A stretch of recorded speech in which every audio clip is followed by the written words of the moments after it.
Hi everyone. I wanted to talk about this article, When Prostitution is No One's Business, by philosopher Laurie Schrage, who's at the Florida International University. And this involves many things that we've talked about. It pulls in the philosophy of John Stuart Mill, that is the Mill of On Liberty in 1859, the Mill of Utilitarianism in 1861, even the Mill of 1868 in the subjection of women. And it brings in Immanuel Kant, who had some ideas about sexuality and prostitution in particular that are relevant to this case.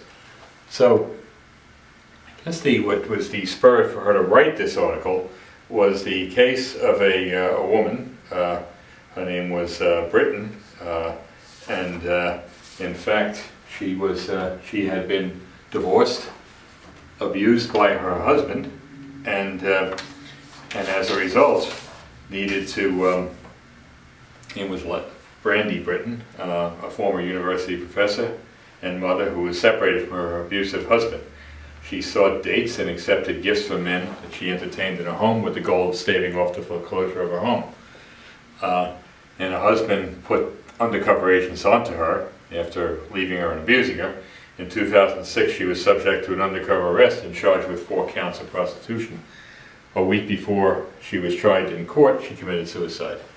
And she was in her 40s when she did that. Yeah, you can have several kinds of reactions right away to this. One is the one that John Stuart Mill might bring up with the issue of the privacy on liberty, the public sphere versus the private sphere of human activity.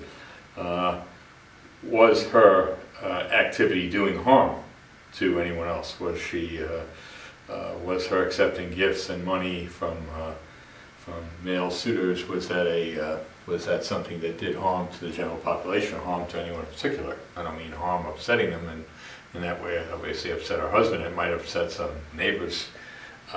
But was this wrong in some harm? Was anyone wronged in some way that was obvious? And the author takes this in a direction, not so much in the direction of Mill and Kant, that's the direction I will take it in, but the author brings up the issue of there have been significant social tolerance historically for men who have had and support multiple mistresses, but this moral disapprobation for women who have multiple lovers has resulted in laws in which women who have several sex partners from whom they accept gifts can face arrest for prostitution. And so he then she goes into a bit of a legal history.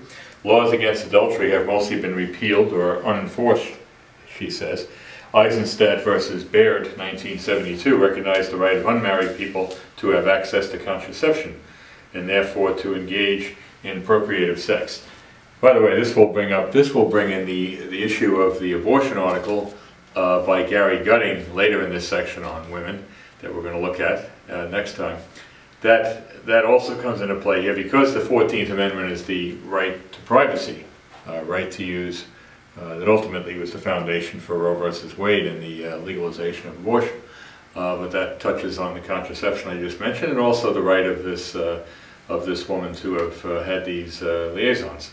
So the right of unmarried people to have access to contraception and therefore to engage. Lawrence versus Texas invalidated state anti-sodomy statutes that target private consensual same-sex intimacy between adults.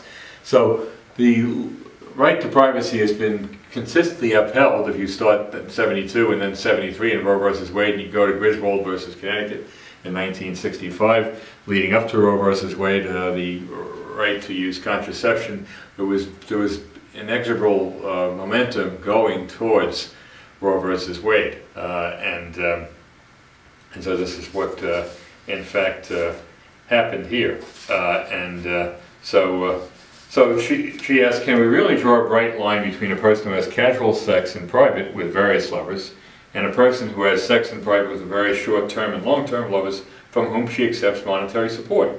Dating couples often exchange money and gifts. Such exchanges of money do not transform their relationships into business transactions. So what is behind this persecution of this woman and presumably other women like her? She's just the genesis, I suppose, of Schrage's article at this case. But the author thinks of it, Schrage does, as familiar double standard. Promiscuous unmarried women and girls are often publicly shamed as sluts and denied their right to privacy when others morally disapprove their lifestyle. Although men also perform sex work, they are rarely subject to arrest or detention, or in other words, invasions of their sexual privacy. We can also bring into play here the case. There's a famous case that appears in business ethics texts in California, in which an elementary school teacher was removed from a job by the California Board of Education, having been declared unfit to teach. Mrs. Pettit, she's referred to. This is in the 1960s. She was declared unfit to teach, despite having an unblemished record as an elementary school teacher for 14 years, declared unfit to teach because she and her husband would go to swinging parties. And one of these swinging parties, there was an undercover agent, and the undercover agent outed her and to the school board, she was again declared unfit to teach. There was a 5-4 decision in the court, and she lost her license to teach. Even though it could not be shown that this activity in private had anything to do with her fittingness to teach. So that was the minority opinion was that she should not lose her license in this case. So it's perfect grist for Mill's mill, because Mill is of the opinion that unless you can demonstrate harm, that she and somehow either of these women harmed those around them, none of this had even come to light.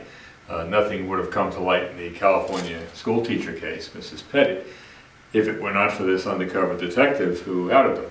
They would just be going to one more party, her and her husband, where you exchange partners and across this. So there's, I think I can read Mill well on this, and I always try to apply Mill to these cases. What would Mill say in these kind of cases? Because he's the staunchest defender of individual liberty in his essay on liberty.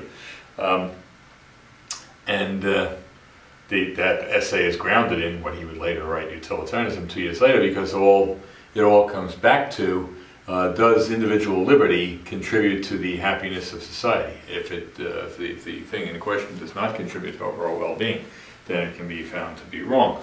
Now, Kant is very much against this, just to have an opposing point of view. Kant is a non-consequentialist, a deontologist, and he thinks that sex is only for the purpose of procreation. So prostitution, masturbation, all these fit into a category that Kant would call crimina carnis, the Latin phrase meaning crimes of the flesh, and he inveighs against them. Even when married couples have sex, if they're not doing it for the sake of procreation, but merely for pleasure, then this violates his second categorical imperative. Act always in such a way that you treat others and yourself as ends, never as means. So to treat someone as a means to use them. To treat them as an end means to treat them as a rational being. So Kant is against this kind of activity. He thinks that in the case of prostitution, the person who's offering the sexual favors is making themselves, quote, the plaything of another. And as the plaything of another, they are being abused. Now, this is to push back against this. How is this different from a farmer who uses his body to work in the fields to harvest crops for food and money? He is he's using his body to make a profit, or someone who's being one of these large retailers who has minimum wage workers that they underpay. Are they necessarily, is this necessarily bad? If the person who takes the minimum wage or sub-minimum wage pay accepts that kind of payment, and we've all had bad jobs before. So, but Kant will push back and say prostitution fails to respect another because it uses the person to satisfy their sexual urges. By paying the prostitute, the person who's is not respecting her worth and dignity. So Kant uses language of that sort. But you could again reply to that. The counter argument would be that you are respecting the person's worth and dignity by giving them pay, a wage to go by. So you can always argue against Kant on this point. I've thought of this for quite some time. It's not apparent that he's right on this. He has a kind of religious-infused argument against the pleasure gained from sexuality, but it's not necessarily a cogent argument. So I thought Schraig's article was provocative. It again brings us into consequentialist thinking of the kind of Millian kind that you find on liberty and utilitarianism. And it brings us into non-consequentialist thinking with Kant. And so you can decide on that one. The author clearly thinks that there's a double standard, that this woman should not have been persecuted, and had she not been persecuted, might not have committed suicide just before her trial. So all for now.